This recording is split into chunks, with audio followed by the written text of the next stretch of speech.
ca deuxième demi-finale ba nekk noonu diggante Sa Thiès Thiaroye Basirou Sène Thiadié Bas moo daan Ñoxor alias Diène ci quart de finale ba moom Basirou Sène bu Thiadié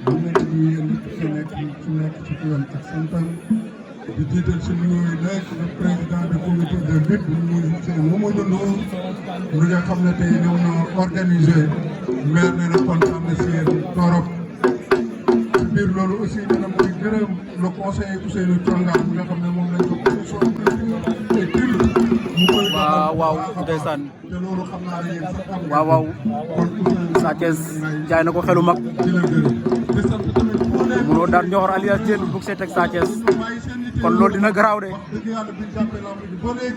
Give me that, give me gola, the camera man. General, give me that, give me gola, the camera man.